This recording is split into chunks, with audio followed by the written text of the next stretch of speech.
بسم الله الرحمن الرحیم. د لوی او بخښونکي څښتن تعالی په نامه میر احمد خان احمدزی یم د ننګرهار پوهنتون د سول د برخې د دوهم صنف محصل. دوستانو، غواړم چې نن ورځ درس د یوې نوې موضوع سره پیل کړم چې هغه موضوع په دریم کالکولس پورې مربوطه ده. په دریم کالکولس یا کالکولسټري کې یوه ډېره زیاته مهمه موضوع ده چې هغې ته موږ او تاسو تفاضلي معادلات یا differential equation ویلی شو. differential equation یا تفاضلي معادلات د دې د کار ساحه ډېره زیاته پراخه ده.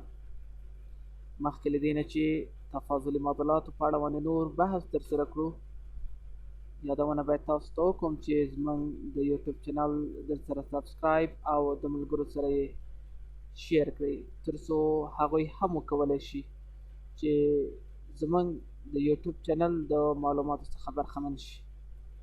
دوستانو، له یوټیوب چینل څخه مو هدف همدغه دی تر څو وکولی شو په پښتو ژبه کې د انجینرۍ د برخې معلومات اسانه کړو. نو راځو د تفاضلي معادلاتو بحث ته. تر هر څه دمخه باید موږ او تاسو د تفاضلي معادلاتو په اړه باندې د ځانه سره یو کنسپټ، یو مفهوم باید د ځانه سره ولرو، یو مفکوره باید د ځانه سره ولرو. د هغې د استعمال ځایونه باندې باید ځانونه پوه کړو. وروسته له هغه څخه بیا موږ تفاضلي معادلات شروع کوو، د هغه ډولونه شروع کوو. راځم تفاضلي معادلات. تفاضلي معادلات اپلیکیشن ساحه معمولا د ساینس او انجینرۍ په برخه کې ډېره زیاته پراخه ده. لکه د ساینس په برخه کې موږ کولی شو چې سرعت پرې محاسبه کړو، کولی شو چې تعجیل پرې محاسبه کړو، او همدارنګه کرنټ سرکټونه به موږ او تاسو محاسبه کړو، یا برقي سرکټونه موږ او تاسو ورته ویلی شو چې دا په انجینرۍ کې هم ډېر زیات استفادې وړ دی. نو کولی شو چې دغه برخې موږ پرې محاسبه کړو. باوجود دې چې دا برخې پرې محاسبه کولی شو، موږ کولی شو د تفاضلي معادلاتو په واسطه باندې ځینې ماډلونه هم ارایه کړو، بیان کړو. لکه د نجوم په برخه کې کولی شو موږ ماډلونه هلته د تفاضلي معادلاتو په واسطه باندې بیان کړو. همدې ډول سره د سیارو ماډلونه هم کولی شو. فضایي حرکتونه لکه د سپوږمکیو حرکتونو موډلونه موږ کولی شو د تفاضلي معادلاتو په واسطه باندې ارایه کړو. همدارنګه د سپورت په برخه کې هم موږ کولی شو له تفاضلي معادلاتو څخه استفاده وکړو. څنګه چې ګورئ، یو بال دی، کله چې دا په پیچ باندې لګیږي نو دا د بال محاسبه نسبت د پیچ ته موږ که وغواړو چې محاسبه کړو، د دې سرعت محاسبه کړو، نو موږ د تفاضلي معادلات څخه استفاده کوو او د تفاضلي معادلاتو په واسطه باندې د دې ماډلونه موږ ارایه کولی شو. کولی شو د هوا او د رطوبت وړاندوینه هم موږ د تفاضلي معادلاتو په واسطه باندې وکړو. فاینانشل مارکیټ کې یا اقتصادي برخه کې موږ کولی شو چې ماډلونه ارایه کړو د تفاضلي معادلاتو په واسطه باندې. همدارنګه د نفوذ په رشد کې کولی شو د تفاضلي معادلاتو څخه استفاده وکړو. څنګه چې د هغې ګرافونه، د هغې ماډلونه موږ ارایه کولی شو د تفاضلي معادلاتو په واسطه باندې. د اوبو د ککړتیا ماډلونه موږ کولی شو د تفاضلي معادلاتو په واسطه باندې بیان کړو. کیمیاوي تعاملات کولی شو د تفاضلي معادلاتو په واسطه باندې ارایه کړو. د انجینرۍ په برخه کې یوه ډېره زیاته مهمه موضوع چې هغې ته سسپنشن برج ویلی کېږي، یا هغه پلونه چې د کیبلونو په واسطه باندې جوړ شوي وي. نو دغه برخه د انجینرۍ په برخه کې ډېره زیاته مهمه ده. البته د پلونو په برخه کې ډېر زیات د اهمیت وړ دی. نو کولی شو چې د انجینرۍ په برخه کې هم ماډلونه موږ د تفاضلي معادلاتو په واسطه باندې ارایه کړو، او بالاخره کولی شو فضایي راکټونه موږ د تفاضلي معادلاتو په واسطه باندې بیان کړو. د تفاضلي معادلاتو کاري ساحه دومره نه ده څومره چې موږ او تاسو ته ځینې د اپلیکیشن ساحې وښودلې، د دې څخه هم ډیره زیاته ده. دا موږ تاسو لپاره د مثال په ډول سره یو څو دانې بیان کړلې. نو د دې څخه هم د اپلیکیشن ساحه ډیره زیاته ده. نو دا ول د تفاضلي معادلاتو د اپلیکیشن ساحه. له دې څخه وروسته موږ تاسو د تفاضلي معادلاتو تعریف او د هغه په ډولونو باندې خبرې کوو. تفاضلي معادلات د هغه ډول معادلات څخه عبارت دی چې په هغه کې آزاد متحول، تابع او د نوموړې تابع مشتقات پکې موجود اوسېږي.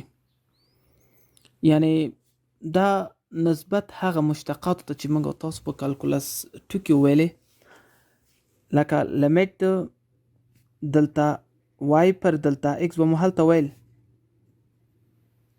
دلتا ایکس تقرب صفر ته وکړي، دې ته موږ تاسو وای زبر ویلې. یو عادي مشتق به موږ تاسو دا حسابولو، ولې دلته یو معادله تشکیلیږي چې په هغه معادله کې موږ تاسو سره آزاد متحول موجود دی، د وای تابع موجوده ده او د دې وای د تابع مشتقات پکې موجود دي. د تفاضلي معادلاتو لپاره موږ تاسو کولی شو چې عمومي شکل اف ایکس وای وای زبر وای دو زبر انتر وای ان پورې ورته ولیکو. دا د یوې تفاضلي معادلې لپاره عمومي شکل. په دې عمومي شکل کې موږ تاسو ګورو چې د یو تفاضلي معادلې د تعریف مکمل جزئیات پکې موجود دي. متحول پکې موجود دی، تابع پکې موجوده ده او د تابع مشتقات پکې موجود دي ان تر انم حده پورې. نو کله چې دغه ډول متحولات، توابع او مشتقات پکې موجود اوسېږي، ترڅنګ یو معادله تشکیله کړې وي، نو دې ډول حالاتو ته موږ تاسو تفاضلي معادلات ویلی شو. د مثال په ډول سره که چیرې ولرو چې وای زبر ایکس مثبت وای مساوي کېږي له ساین ایکس سره، موږ تاسو ګورو چې څه شی پکې موجود دی؟ مشتقات پکې موجود دي، متحول هم پکې موجود دی، یوه تابع هم پکې موجوده ده. یا د مثال په ډول سره डी مربع وای پر डी ایکس مربع فرض مثال -3 डी وای پر डी ایکس دا مساوي شي له ایکس مربع سره. ګورو چې هم پکې مشتقات موجود دي او هم پکې متحول موجود دی. نو دغه ډولونه نه باید حتما پکې موجود اوسېږي، که دوه حالات اوسېږي که درې اوسېږي، یعنی ایکس وای اوسېږي، ایکس وای زبر اوسېږي، وای وای زبر اوسېږي، هر حالت چې اوسېږي او یو معادله تشکیله کړي، هغې ته موږ تاسو تفاضلي معادله ویلی شي. یا د مثال په ډول سره که چیرې ولیکمه چې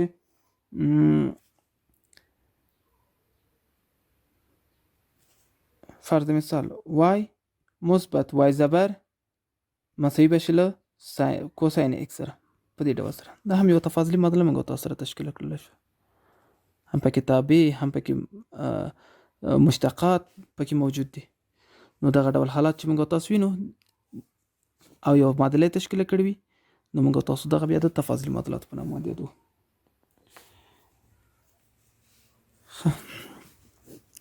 اوس راځو د تفاضلي معادلاتو ډولونو ته. تفاضلي معادلات نظر مشتقاتو ته په دوو ګروپونو باندې ویشل کېږي. یو ته ویل کېږي عادي تفاضلي معادلات، عادي یا معمولی هم ورته وایي. تفاضلي معادلات انګلیسي اصطلاح ورته ordinary differential equation استفاده کوي. دوهم ډول چې هغې ته موږ تاسو غیر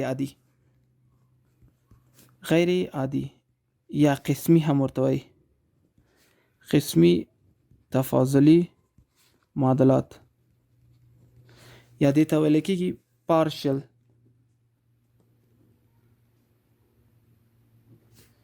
differential equation.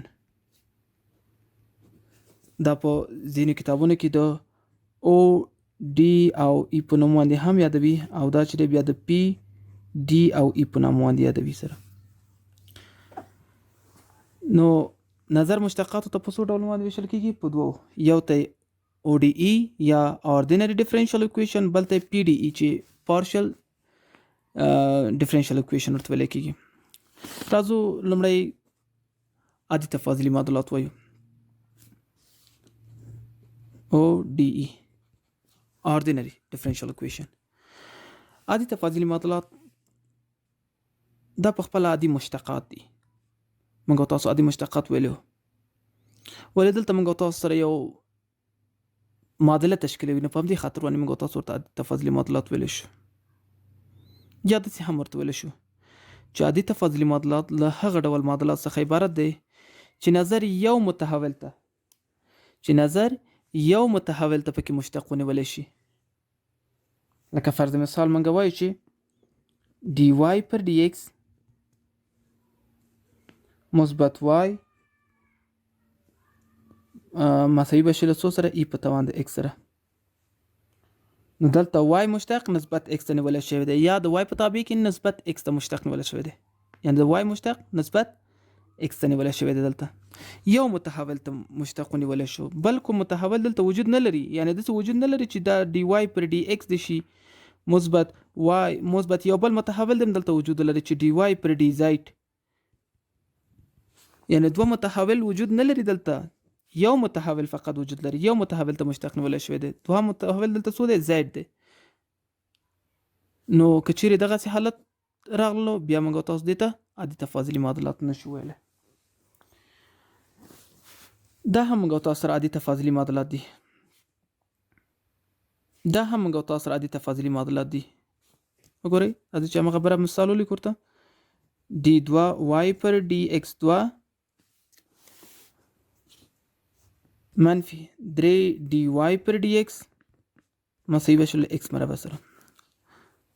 دلته دوهم مشتق نیولی شوی دی، دلته لومړی مشتق نیولی شوی دی، ولې نسبت یو متحول ته مشتقات نیولی شوي دي، زیاتو متحولاتو ته مشتقات نه نیولی شوي. نو په همدې خاطر باندې دې ته موږ تاسو عادي تفاضلي معادلات ورته ویلی شو. یا فرض مثال که چیرې یو بل مثال ورته وړاندې کړو چې y2 زبر مثبت y زبر منفي 2y مساوي له 0 سره. دا موږ تاسو ګورو چې d2 دا داسې هم لیکلی شو چې d2y پر dx2 مثبت dy پر dx منفي 2y مساوي به شي له 0 سره. بیا هم نسبت یو متحول ته مشتق پکې ونیولی شو چې هغه x دی. نو دې ډول تفاضلي معادلات موږ تاسو عادي تفاضلي معادلات ویلی شو. بل ډول چې دی هغه له موږ سره قسمي تفاضلي معادلات دي، PDE. هغه ډول تفاضلي معادلاتو ته ویلی کېږي چې نظر دوو متحولاتو ته پکې مشتقات ونیولی شي. دلته موږ تاسو یو متحول ته نیو، ولې دلته دوه متحولاتو ته نیسو؟ دلته یو متحولو او موږ تاسو قسمي مشتقات ویلو چې په دې ډول سره په دې ډول ډي سره موږ تاسو خودو، لکه dy پر dx مثبت d مربع u پر dy مربع، یا d 2u پر dy2 مثبت x مساوي له 0 سره شي. یادونه باید وکړو چې قسمي مشتقات موږ کولی شو له 2 او یا له 2 څخه زیاتو دغه متحولاتو ته ونیسو. دا ګوره یو، دا 2 او یا له 2 څخه زیاتو متحولاتو ته موږ کولی شو چې ونیسو. نو ګورو چې دلته قسمي مشتق نیولی شوی دی، ولې نظر دوو متحولاتو ته نیولی شي، تابع پکې یوه ده، ولې دوو مشتقات ته موږ تاسو دوو متحولاتو ته موږ تاسو مشتقات نیولی دي. نو دې ډول حالت ته موږ تاسو قسمي تفاضلي معادلات ویلی شو. یا د مثال په ډول سره قسمي مشتقات موږ تاسو په بل ډول سره هم ښودله چې UX مثبت UY مساوي به شي له 100 سره فرض مثال 0 سره. دا هم یو قسمي تفاضلي معادله ده. صحیح شو. په هماغه ډول سره موږ تاسو لیکلی شو چې d2u پر dx2 او d2u پر dy2. نو دا هم موږ تاسو سره قسمي تفاضلي معادله ده. په همدې ډول سره کولی شو زیاتو متحولات هم ولیکو، لکه فرض مثال d3u پر dx3 مثبت d2u پر dy2 مثبت du پر dz مساوي بشي له 0 سره. ګورو چې څو متحولات نیول شوي دي؟ 3 متحولات ته قسمي مشتقات نیول شوي دي چې دې ډول حالاتو ته موږ تاسو قسمي تفاضلي معادلات ویلی شو. اوس راځو د تفاضلي معادلاتو ترتیب یا مرتبه وایو یا order of differential equation. د تفاضلي معادلاتو ترتیب ډیر زیات مهم دی او موږ سره دا کومک کوي ترڅو یو تفاضلي معادله په ښه ډول سره وپېژنو. د تفاضلي معادلاتو د ترتیب څخه مطلب څه شی دی؟ د تفاضلي معادلاتو د ترتیب څخه مطلب دا دی چې په یو تفاضلي معادله کې د لوړ مشتق هغه ترتیب ته ویلی کېږي. یعنی معنا دا دی چې څومره چې لوړ مشتق موږ سره په یو تفاضلي معادله کې وجود ولري، هغه لوړ ترتیب د مشتق ده، هغې ته موږ تاسو د نوموړي تفاضلي معادلې ترتیب وویلی شو. لکه فرض مثال موږ سره که چیرې یوه تفاضلي معادله اوسیږي x و y زبر y2 زبر این تر yn پورې. که چیرې فرض مثال موږ سره یوه تفاضلي معادله اوسیږي تر y2 زبره پورې فرض مثال اوسیږي، نو موږ تاسو سره به دلته ترتیب یې څونه شي راسره؟ 2 به شي راسره. صحیح دی که نه؟ که چیرې تر دې ځای پورې اوسیږي ترتیب به یو اوسیږي ځکه لوړ مشتق هم دغه راسره. نو موږ تفاضلي معادلاتو کې ترتیب په او حروف سره ښودلی شو، په او سره. نو دلته موږ تاسو سره که چیرې تر دې ځای پورې شي نو ترتیب به څو شي راسره؟ 2 شي. که چیرې تر دې ځای پورې شو ترتیب به راسره 1 شي. نو په دې ډول سره کولی شو د یوه تفاضلي معادلې دپاره ترتیب انتخاب کړو. د مثال په ډول سره که چیرې ولرو چې dy پر dx مثبت y مساوي به شي له 0 سره، نو ګورو چې یو ځلې مشتق نیولی شوی. دا کولی شو په دې ډول سره هم ولیکو چې y زبر مثبت y مساوي له 0 سره، نو آردر به دلته څونه شي راسره؟ یو، ځکه یو لوړ مشتق موږ تاسو سره یو دی. یا د مثال په ډول سره d2y پر dx2 کل په توان د 6 مثبت dy پر dx کل په توان د 15 مثبت y مساوي به شي له څو سره؟ sin x سره. موږ به دلته لوړ مشتق ته ګورو. دا کولی شو په دې ډول سره هم ولیکو چې y2 زبر، ځکه دویم ځل مشتق نیولی شوی دی که نه، y زبر کل په توان د 6 مثبت دا موږ تاسو سره y زبر کل په توان د 15 مثبت دا y مساوي به شي له څو سره؟ sin x سره. نو اوس به ګورو چې لوړ مشتق موږ سره څو دی؟ دلته موږ تاسو سره لوړ مشتق 2 دی، دلته لوړ توان ته به نه ګورئ، فقط مشتقات ته به ګورئ. دلته لوړ مشتق 1 دی راسره، دلته خو اصلا هم 0 دی راسره. نو موږ تاسو به کوم انتخاب ورته؟ همدا 2 ورته انتخابو، یعنی لوړ مشتق به موږ تاسو ورته انتخابو. نو د دې تفاضلي معادلاتو لپاره ترتیب 2 شو. یا که چیرې راشو بل مثال ته، فرض مثال په ځینې حالاتو کې موږ کولی شو چې د یوه تفاضلي معادلې دپاره ترتیب په دې ډول سره هم وښیو، لکه y15 منفي y2 زبر منفي x sin x سره مساوي به شي له 0 سره، یا x sin د y به شي. په دې ډول سره که ولیکو باریک شي. ښه، اوس ګورو چې دلته y2 زبر دی، یعنی دویم مشتق دی، دلته خو 0 دی راسره. دا چې تاسو ګورئ په توان کې او داسې یو قوس ورته ورکړلی شوی، د دې معنا مشتق دی، یعنی دلته 15 ځلې مشتق نیولی شوی دی، دلته به څونه شي؟ 15 شي. نو آردر به موږ تاسو کوم انتخاب ورته؟ لوړ مشتق به انتخابو چې 15 دی. نو په دې ډول سره کولی شو د یوه تفاضلي معادلې دپاره ترتیب یا مرتبه انتخاب کړو. اوس راځو د تفاضلي معادلاتو درجه لولو یا ډیګري اف ډیفرنشل اکویشن. دا هم ډیر زیات مهم دی، لکه څنګه چې ترتیب مهم وو نو درجه هم ډیره زیاته مهمه ده د تفاضلي معادلاتو د پیژندګلوي لپاره. د تفاضلي معادلاتو د درجې څخه مطلب دا دی چې په یو تفاضلي معادله کې د لوړ مشتق توان موږ او تاسو انتخابو. کله چې موږ او تاسو نوموړی توان انتخاب کړو، په اصلا کې موږ او تاسو د نوموړي تفاضلي معادلې لپاره درجه بیان کړله.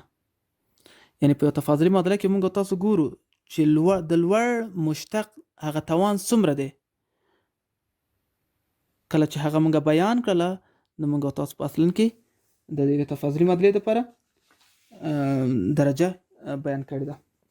فرض مثال y زبر کل مکعب مثبت 3xy ضرب y زبر y2 زبر مساوي بشي له څه سره؟ ساين د x سره. نو ګوري چې دلته لوړ مشتق څو دی او دلته لوړ مشتق څو. دلته لوړ مشتق 1 دی او دلته 2 دی. نو مونږ وویل چې د لوړ مشتق توان به انتخابو. دلته لوړ مشتق څو دی؟ یعنی زیات مشتقات چې مونږ تاسو هغه څه بیا 2 دی کنه. نو آردر څونه شو را سره؟ 2 شو. او د دې مشتق چې دا لوړ مشتق د دې توان څو دی؟ 1 دی کنه. نو ډیګري به موږ تاسو سره څو شي؟ 1 بشي را سره. نو په دې ډول سره کولای شو درجه او مرتبه د تفاضلي معادلې لپاره انتخاب کړو. یا فرض مثال دغه پاس مثال لپاره موږ تاسو انتخاب کړو. د دې مثال لپاره چې d2y پر dx2 کل په توان د شپږ مثبت dy پر dx کل په توان د 15 مثبت y مساوي بشي له څو سره؟ ساين د x سره. د دې لپاره به انتخاب کړو. ګورئ چې دلته لوړ مشتق 2 دی او دلته لوړ مشتق 1 دی. نو کوم به انتخابو؟ دا به ورته انتخابو کنه. آردر به موږ تاسو سره 2 شي. د دې لوړ مشتق توان څو دی؟ 6. نه ډیګري به موږ تاسو سره 6 شي. نو په دې ډول سره کولای شو د یوې تفاضلي معادلې لپاره هغه د ترتیب او درجه انتخاب کړو. ځینې حالات کې موږ د کسري شکل سره مخامخ کیږو، یعنی توانونه کسري اوسېږي یا جذري اوسېږي. هغه به څنګه حلو؟ د هغې لپاره به څنګه موږ تاسو ترتیب او درجه انتخابو؟ موږ باید کوشش هلته دا وکړو تر څو دغه توان چې کسري حالت کې دی دا موږ تاسو کامل حالت ته وړو. د هغې نه وروسته موږ تاسو درجه او ترتیب ورته انتخاب کړو. د مثال په ډول سره که چیرې ولرو چې y2 زبر کل مربع د دریم جذر لاندې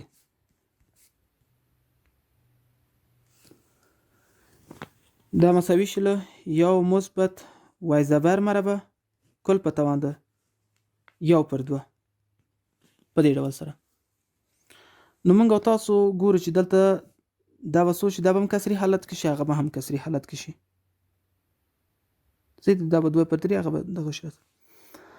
نو دا به 1 پر 2 شي را سره. موږ تاسو به دا کامل حالت ته اړو. کامل حالت ته چې اړو اتره به په څو تقسیم کړم؟ په 6 باندې.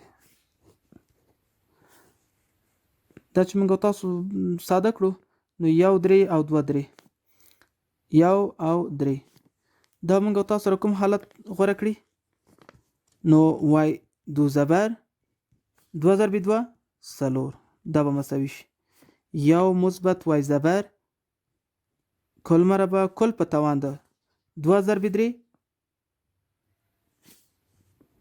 2 ضرب 3 شپږ بشي را سره. ښه هلته موږ 2 ضرب 3 شپږ بشي را سره صحیح شو. نو اوس ګورو چې دلته لوړ مشتق څو دی؟ 2 دی او دلته لوړ مشتق 1 دی. نو کوم مشتق به انتخابو؟ دا ورته انتخابو کنه. نو آردر به څو شي را سره؟ 2 او ډیګري به څونه شي را سره؟ 4 به شي را سره. یا د مثال په ډول سره که چیرې یو بل مثال هم دلته ورکړو ورته. د مثال په ډول سره که چیرې ولرو چې dy پر dx